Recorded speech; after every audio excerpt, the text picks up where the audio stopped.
Hello, fellow Rebel Capitals. Hope you're well. So the markets have finally closed, but there's still a lot of action we need to talk about. First and foremost, what Larry Fink himself, everyone's favorite BlackRock CEO, is coming out and saying he's hearing at dinner parties as far as this insider intel and how it applies to the economy. And then we're going to go to one of my whiteboard videos, and I'm going to go over some things to think about the price action we saw today in the treasury market. So first and foremost, let's get over to what everyone's favorite CEO is talking about. Right, where did it go? Right here. Here we go. CEOs think the U.S. is probably in recession right now, says BlackRock's Larry Fink. BlackRock CEO Larry Fink said many business leaders already believe the U.S. economy is slowing. This asset management executive also sees the likelihood of Trump's administration trade policies to cause upward pressure on prices. You know, this is very common. I saw Jamie Dimon come out today and say pretty much the exact same thing, that we're going to go into a recession and prices are going to go up. I don't know. I don't know. Here's why I say that. Because if you look at, let's see, right here, the trusty chart of the CPI, you see that even back in the 1970s, when the United States goes into a recession, especially when you get that unemployment rate spike that we talked about in the last video, you see disinflation. You don't see inflation going up. Now, am I saying that the prices of automobiles or whatever we're importing from China or something like that, am I saying that those prices won't go up? No, they probably will. But when you take the basket of goods in its totality, there's a very low probability that you actually have prices accelerating while at the same time you have an economic contraction. There's just too much demand destruction. Aggregate demand goes down by too much to the point where you're robbing Peter to pay Paul. We always talk about that on this channel. Now, there is a possibility, though. I don't want to say that this is completely off the table. The reason I say that is because if we have a supply chain disruption, similar to what we saw during the cerveza sickness, without the stimmies, I don't know that that takes the CPI up to 9.1% again, but I wouldn't be surprised if it takes it up to 4 or 5, which is higher than where we are right now. I think that would be temporary because, again, you don't have the money supply growth usually in a recession unless the government steps in or really it's more about fiscal.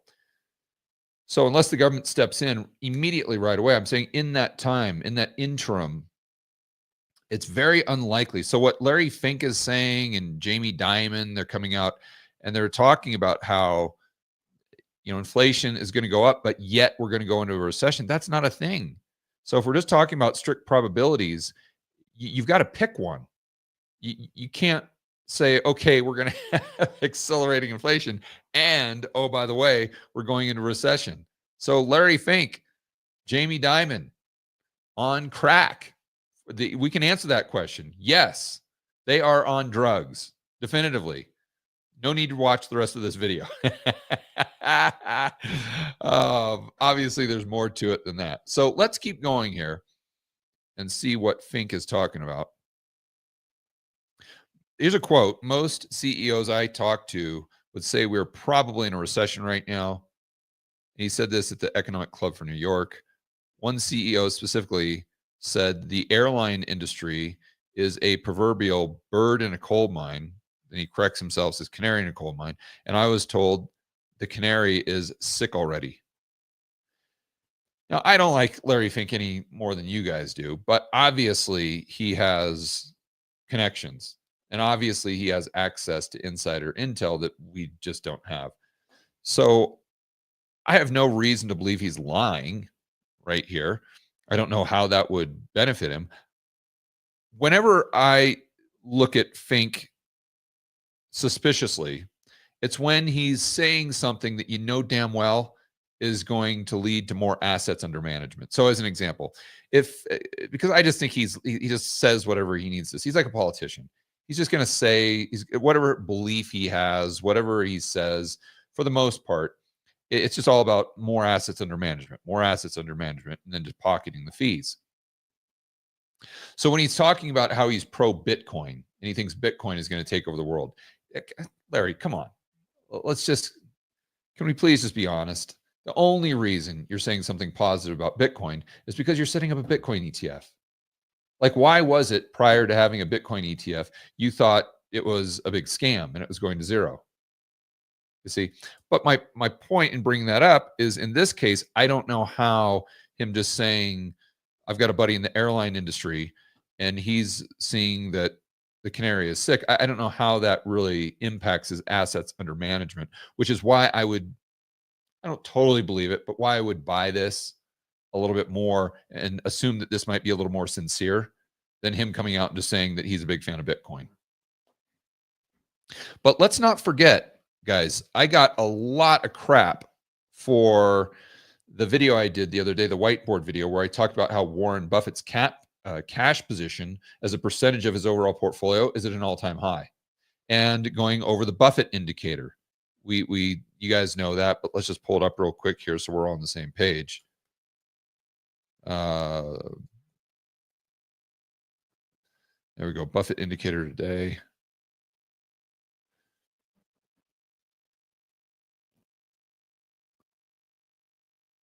So here's a chart of the Buffett indicator. Oh my gosh. I hate those pop-ups. It was at 200%. So an all-time high. And this is basically market cap as a percentage of GDP. And then we come down to where we are right now, where it is 169. But it's still high, guys. It's still high. I mean, I wish this would go back to the .com bubble, but I'm guessing we are still similar as far as the Buffett indicator. But going back to my video, I was talking about how, look, Warren Buffett has the biggest cash position he's ever had as a percentage of his portfolio. So it's apples to apples comparison. And the nominal amount, my memory serves me well, was 334 billion, like right around there. And I said, listen, and then I went back and looked at Buffett's track record whenever he has these big cash positions. And whenever he has these big cash positions, the stuff hits the fan. The stuff hits the fan. And of course, everyone on the video, or not everyone, but a lot of the comments you get is, oh, Warren Buffett, he's too old. He's lost his touch. He's going to miss out on all these gains. You know, the usual comments that you get on these types of videos. Oh, it's a new paradigm shift.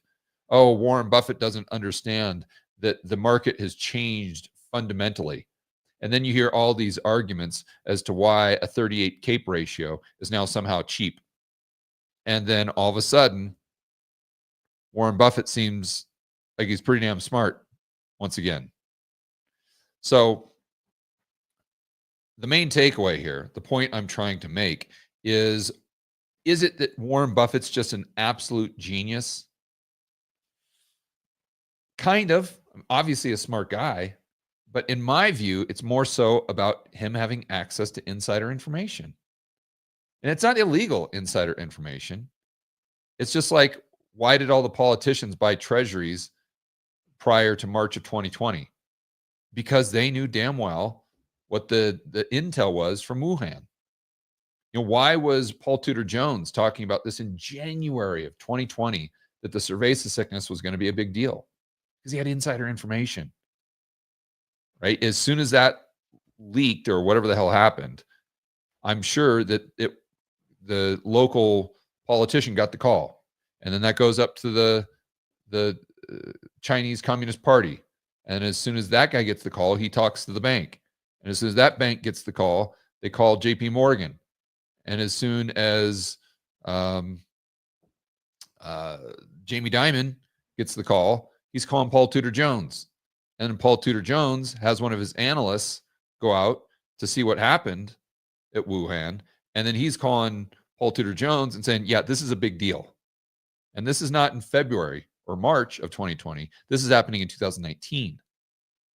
Likely. That's how he knew about it. And that's how he knew it was such a big deal in January 2020 when he went on CNBC and started talking about it. So for me, it's the same thing here. Warren Buffett owns all of these companies. And again, it's not illegal. He just has access to all of these bankers, all these global corporations, these multinational corporations. And they're going to be, regardless of what they're saying on CNBC, because of course they're going to come out and say that, oh yeah, things are bright, things are rosy, everything's going great, because they don't want their stock to plummet. But behind the scenes, they're calling Warren Buffett and like, it ain't looking good. So what does Warren Buffett do? He sells shares, sells equities, and goes into treasuries, goes into T-bills. And then it just so happens, oh my gosh, Warren Buffett is right again. Is it because he's a genius, or is it because he has insider intel? I'll let you be the judge. But getting back to what FINK is saying, I have no reason to believe that he didn't have this conversation. So let's keep going. The notion the Federal Reserve is going to ease 4 times this year, I see zero chance for that. So now he's going back to smoking crack, where he's saying there's no chance that the Fed drops rates because we're going to have all this high inflation, but that's going to lead to an economic slowdown.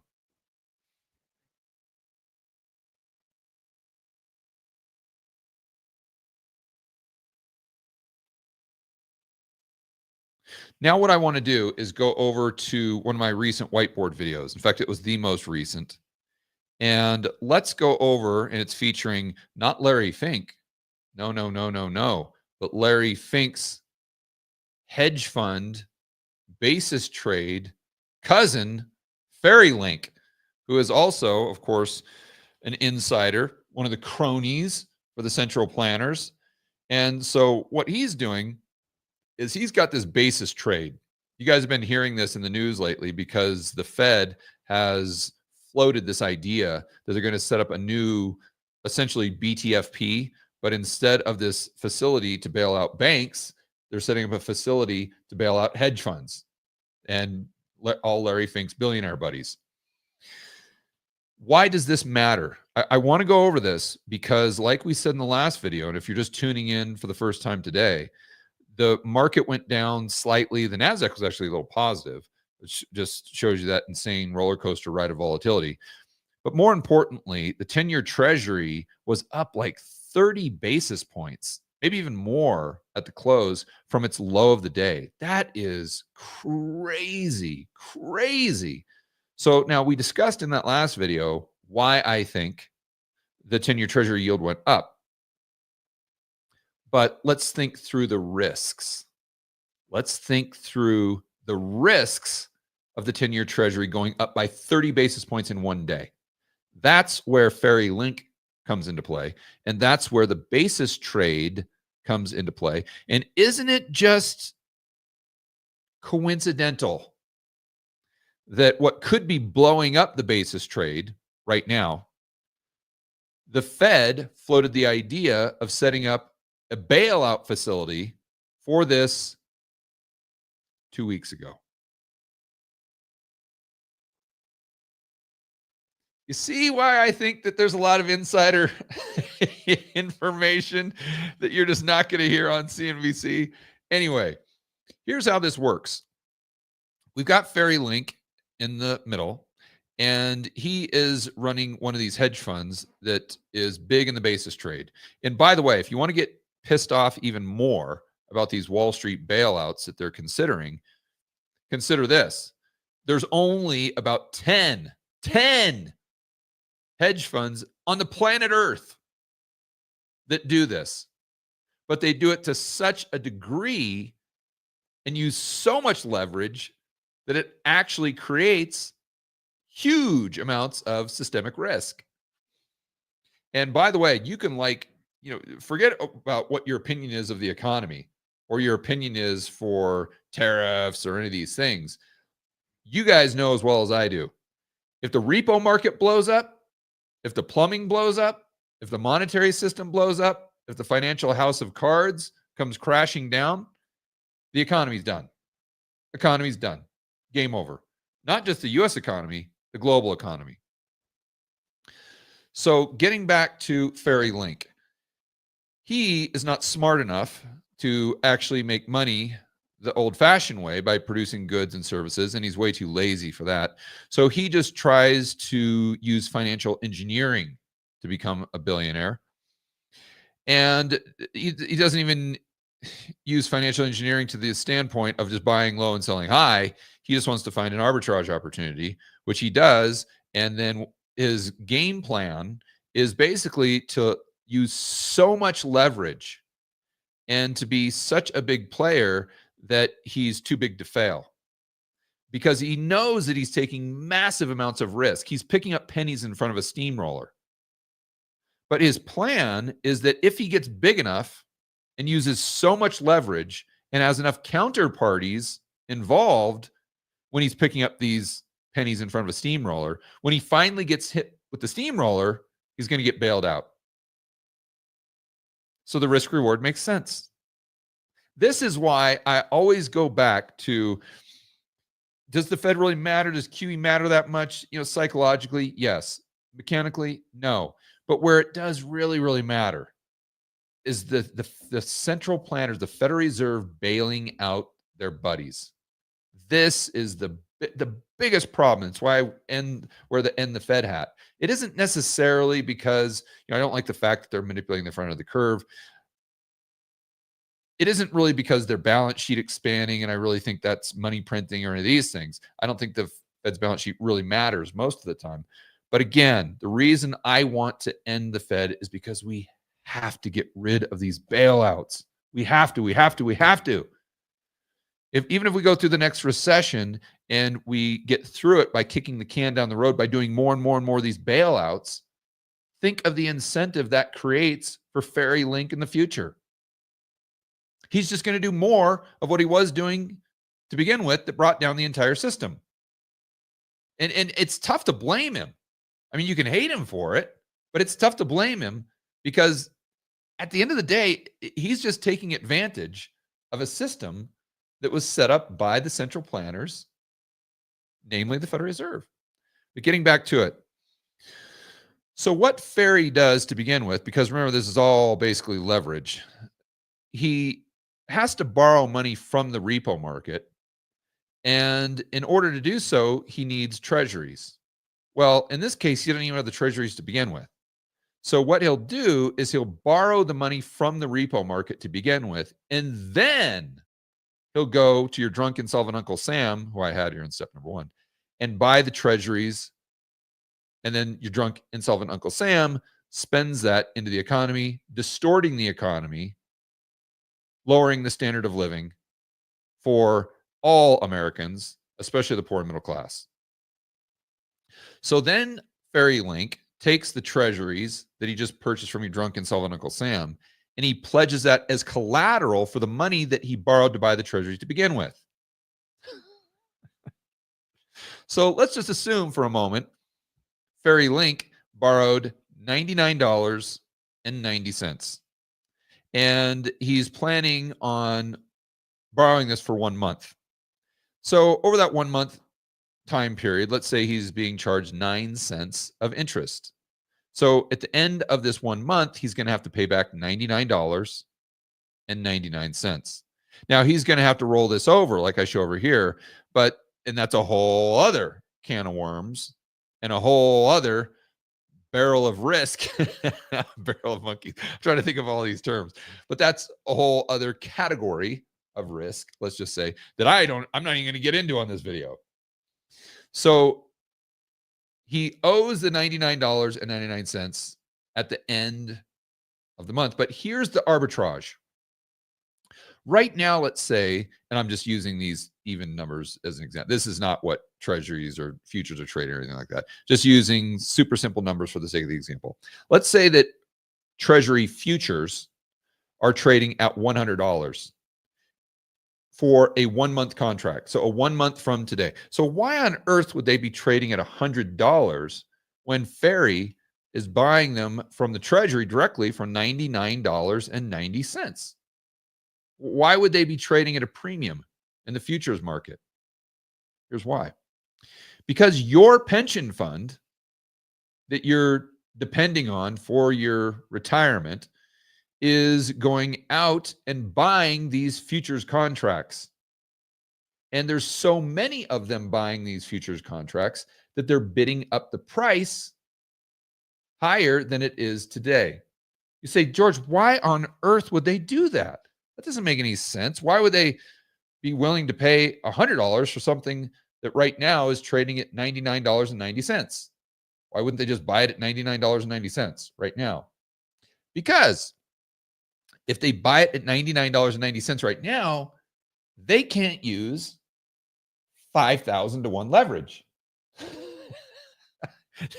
I'm exaggerating, but I don't know how much leverage are you, but let's just say 50 to 1 leverage, which is probably pretty realistic. So your pension fund is using 50 to 1 leverage, let's say, to buy futures contracts as opposed to buying the treasuries themselves. That's what creates the arbitrage opportunity for Ferry Link. So then Ferry Link sells the futures contract for $100 to your pension, and he's got the underlying asset as the treasury, which, oh, by the way, he's pledged as collateral and repo.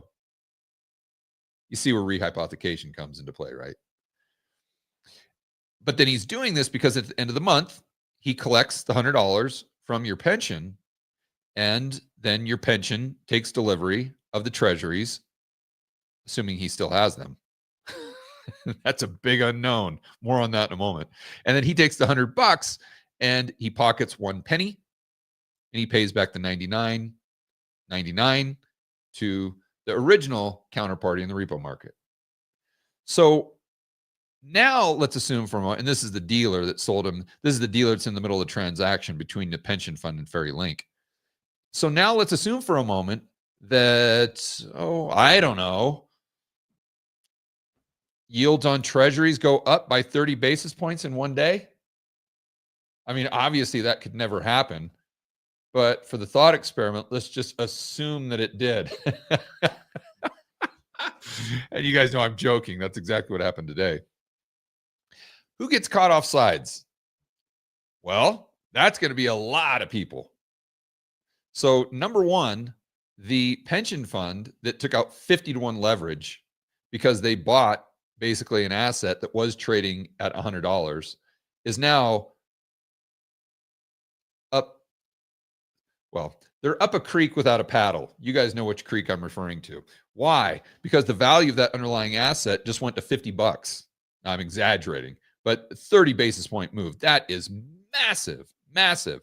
So think about that. Every single basis point, if you're using 50 to 1 leverage, you're losing a hell of a lot more than 1 basis point, right? So who knows? I don't know what the price action would be on the treasury other than it would go, it's the inverse of the yield. So I don't know how much the price of the treasury would go down if the yield goes up by 30 basis points in 1 day. But there's a high likelihood that that buyer at 51 leverage gets completely wiped out. Your equity's gone. Poof, bye-bye.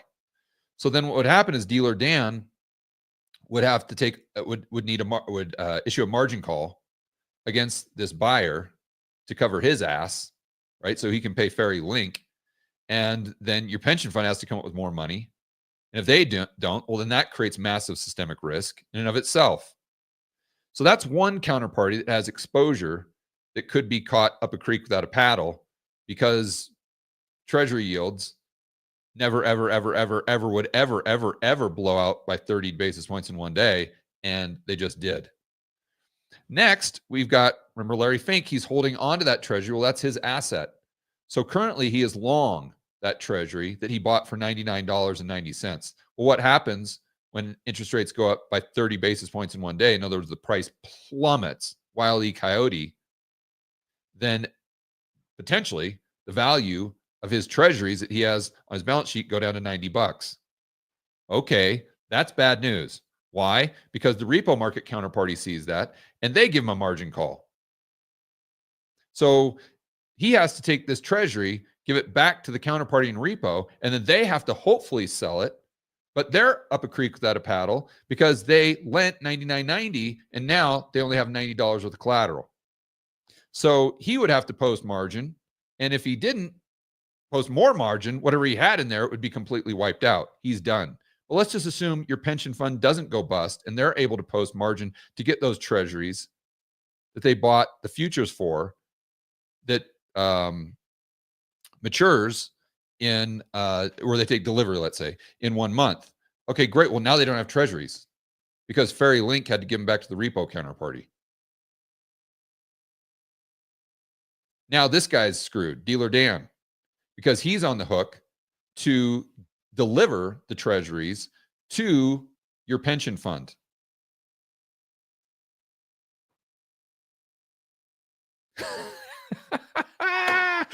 You see how this is all interconnected? Guys, you see the problem with financial engineering? And this is why I always say that you can't just look at the monetary system in isolation. Oh, Silicon Valley Bank went bust. Oh, who cares? That's just one bank. No. That might be one bank, but that balance sheet is connected in a daisy chain of 1,000 banks, of 10,000 banks, of 100,000 banks. And it's the exact same thing here. So what could be happening today, going back to what we were talking about in the earlier video, is we could see all of these financial players that are in these financial engineering trades, like the basis trade, just completely blowing up, and they don't have margin. They can't post more margin, so they have to sell anything on their balance sheet.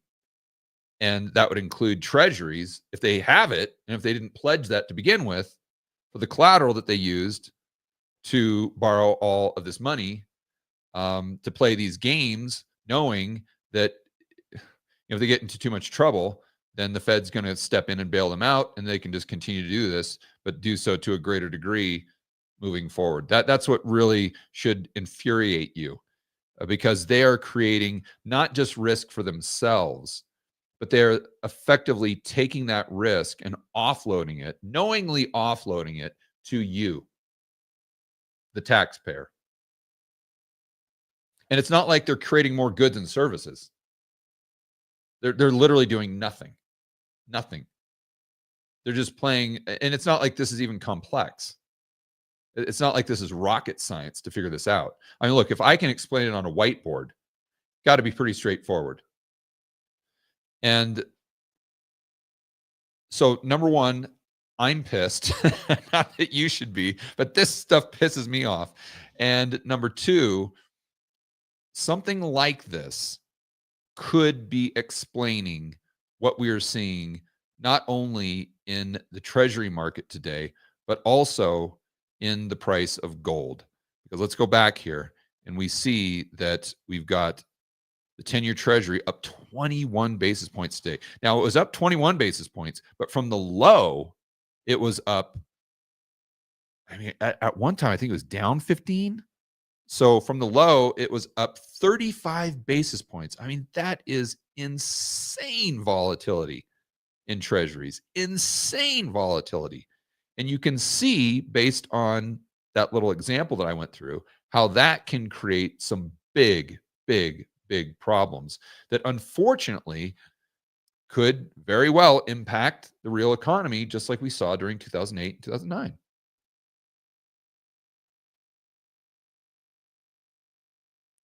Okay, Josh, I think what we're going to do is a couple more minutes on Rumble. And I answered a few questions over there last time. That was a lot of fun. So I'm really encouraging people to kind of come over to the Rumble side and join us over there.